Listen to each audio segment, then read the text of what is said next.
Yo, 10 shots, 6 blunts blowing through the session. Dragging on a split, free and dragging on a cliff. A MC in the booth, an assassin on the roof. I'm just waiting to shoot. Nigga, hurry up and die. Greatest truck of spares, you would think you had drama. Ladies and gentlemen, we're going to give you something we don't do because he said something and I want to touch on it, right? We're just going to call this the grass ain't always greener on the other side. I'm not even going to give an introduction.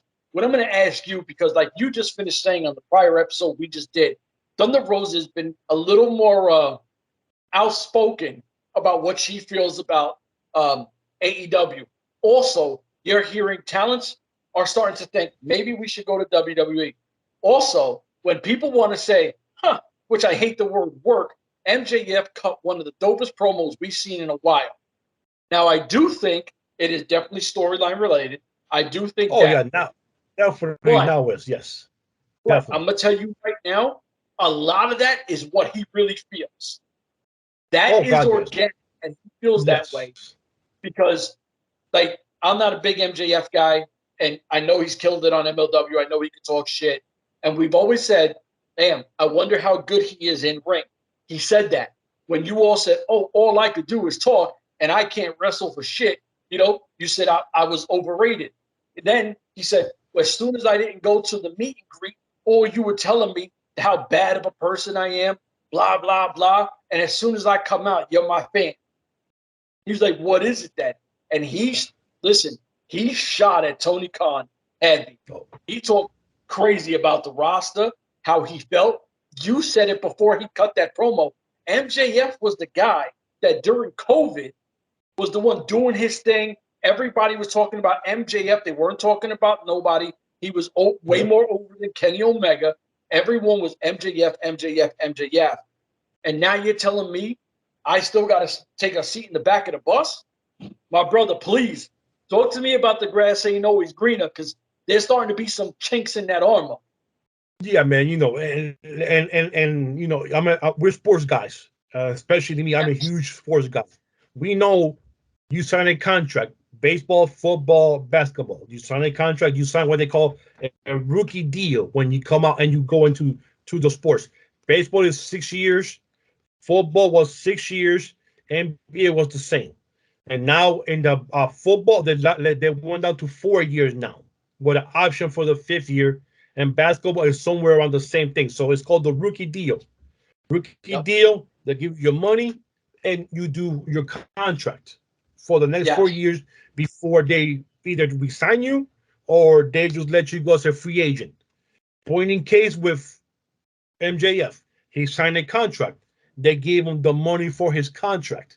There are times where an individual, Mike Trout in baseball, LeBron James in basketball, the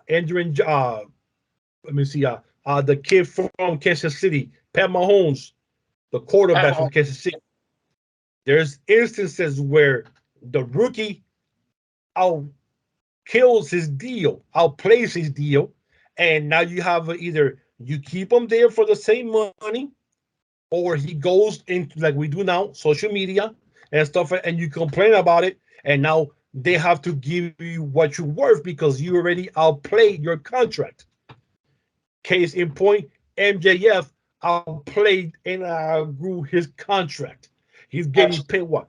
$200,000 between $400,000. Okay, he's getting paid. Lovely. Yeah. Now in those 2 years, like you said, COVID, everything else, the dude blew up, carried the company, and in that time, COVID came, come and went. And in that time, you seen 10 to 15 ex-WWE guys come in, getting paid triple, quadruple, can triple the money. Mark Henry, Big Show, who don't even wrestle, are making 4 times more than MJF. Yep. And they're past their prime. So, yes, I'm going to get my feelings hurt because now these guys are coming in. Adam Cole, Christian, the Savior, CM Punk, who just had to relinquish the title because he's hurt. The one wheel fell off. So, and hold on. And they're going to give an interim champion, but he gets credited for all the wins that the interim champion gets. Yeah. What? Yeah, that's why they call them interim champions. So, and then it might be 6 months to a year if he decides to come back. So, depending on how the injury is or whatever. But he outgrew his contract. He outplayed his contract. He comes out, he does the pipe bomb, which I went on Twitter and I saw the thing. I said, oh, he's gonna come here, pipe bomb. He's gonna go in there and just go off. They're gonna give him the opportunity. 10 years ago, the same thing happened with CM Punk or whatever, how long it was. He came out, did the pipe bomb, they let him say what he wants to say. Now, when he started getting too close to Vince McMahon, that's when they cut the feed. Same thing with MJF. He came out, they let him say whatever he wanted to say, get out of his system. Once he went into Tony Khan, boom, they call his mic. Once you let somebody go into the middle of the ring and say something, now it becomes a work because you're letting them go into your ring to say something about you and throw you under the bus. That becomes a work. So now they'll have to sit down.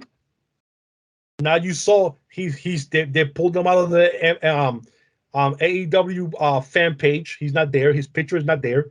They got him out of the intro video. He's not there. So now they're working into it. So now they'll give him the break that he needs. Now Tony Khan will sit down and come with a new contract, or they won't. Yep. It's up to them how they're gonna do this now. But yes, MJF outgrew his contract. He became the MVP of that company over anybody else. He's putting people over left and right because every big match he's lost. Yep. Warlow, another case. CM Punk, he lost to CM Punk. Who gave him his first loss? Chris Jericho, when he turned on Chris Jericho. Yeah. Yep. So he wins on TV, does all this stuff on TV. When it comes to the big pay-per-view, he takes the L. Yep. Now we'll see now that you said, now they're supposed to have an interim champion. They're going to have a battle royal. And whoever wins the battle royal goes against John Moxley to become the new interim champion. Now imagine if they let MJ that the battle royal, he becomes the champion at the Forbidden Door show. That right there tells you they smoothed everything out. He's getting paid, and now he's the face of AEW to CM Punk comes back. That could be that work right there. They could smoothly put him back there, and nothing ever happened. Absolutely. And right there, or depends how you want to do it. So if anybody has any issues, he's being greedy, he's being that. Dude, everybody's greedy when it comes to your bag. You need to get paid. Is you there? Yeah. It's for the love of wrestling, yes. But you also want to get your money. Don't be fooled, folks. There's bills got to get paid. Once you get into a certain comfortable level, you do not want to go back down that level of poverty again. You don't want to take that step backwards. So you get used to that specific living. He knows that he already outdid his contract by 2 years. He outplayed his contract. Pay the money, pay the man what he deserves. It's that simple. If or not, you caught him. Yeah, you caught him, not, and Vince is gone. Vince is gonna grab him. Listen, and it's like you said. Or one more thing, or you could be a total asshole and say, you know something, I'm sick of your shit. I'm not gonna cut you, but you're not gonna work here anymore. You're gonna stay home, and I'm gonna pay you your money, but you're not gonna wrestle till 2024 because you're still on that contract. You're not gonna do any agreement meets. You're not gonna do anything with any other company because you belong to AEW, and since you want to be a little bitch, you're gonna stay home. And I'm gonna keep you home buried for the next 2 years. People are gonna forget who you are till 2024. Nobody's gonna know who you are. I'm gonna have you build yourself up again in 2024. But no owner has the balls to do that because then he looks like a villain. Oh, that's you can't do that. Yes, he can. The owner could do what he wants to do. You signed a contract with me. Exactly. I can sit you there, boy. Sit you out there. You're not gonna play again till I tell you you're gonna play. You're gonna make your money. Yep, you're gonna make your money. but you're not going to play in my court for my team ever again till that contract expires, or till you come to your senses and you come begging and groveling back to me and apologize. Then I might reconsider. But unfortunately, you can't do shit like that now because you will lose the sponsorships and stuff like that. So you get the peer pressure from everybody. But back like now, 30 years ago, boy, whoo, they would have made you sit your ass down. Man, sit down and shut up. That's the thing. Society has changed so much, and everybody wants to say, oh, but the talent. Oh, but the talent. Yo, I don't feel bad for talent. You signed the deal. You signed it. I didn't force you. I didn't put a gun to your head. I didn't do anything. We sat down. This is the contract, and that's that. That's as far as it's going to go. You signed that piece of paper. It was good for you. Did you outlive your contract? Yeah, because you obviously have killed it. But you know what, though? Before you feel a certain way, and this is what I keep telling people, before you feel a certain way, before you act like a biatch or anything or go on social media, yo, come holler at me. Come talk to me first. Exactly. Like before we have any issues, I don't need to air you out. You don't need to air me out. Yo, let's talk. And if it doesn't, if by the time we're done talking that we can't get a deal going forward, we'll figure out what we need to do. If you don't want to be here, get out. I don't want people that don't want to be here and mess up my locker or my team or whatever. It's really that simple. People need to be held responsible. People need to be adults. If you can't be an adult, go fuck yourself. And you know what I love now about when they do the trades? Well, I want to be traded to this team. No, you want to leave the team, and you want me to trade you to the team that you want to go to too? Hell no. I'm going to trade you to the worst team that I could find that will give me something good back in return. I'm going to put you right down in Saskatchewan, Canada somewhere.